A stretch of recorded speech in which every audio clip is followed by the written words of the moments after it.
Episode 306, titled Household, represents a turning point for the characters in The Handmaid's Tale. They travel to Washington, D.C., the epicenter of the Gilead regime, to participate in a statewide televised prayer with thousands of other handmaids.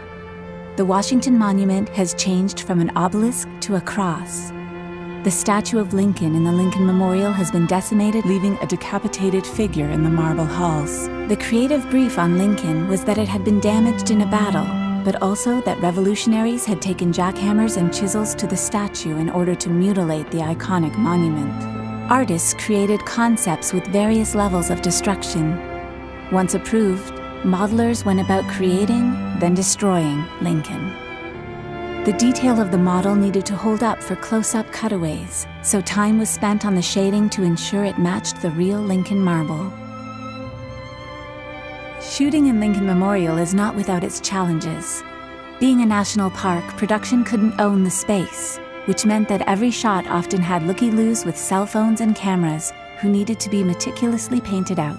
While not glamorous, the paintouts were the first step in a complicated process to creating Gilead.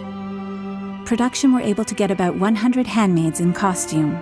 The remainder were full digital crowd simulations. The digital handmaids and costumes needed to be able to do two things. One, the robes needed to be able to blow in the wind to match the conditions of the shoot day. Two, when the handmaids kneel, the robes need to perfectly match the actors. After consideration, the VFX team opted to use Houdini for the crowds and the robes as a one-stop solution. The biggest challenge was matching the draping on the practical costumes. To that end, the robes were built digitally using the patterns from the costume department. The locked shots, sparse production design, and daylight shooting left nowhere to hide. Shots needed to be executed perfectly to keep the audience immersed in the horror and awe that June is experiencing.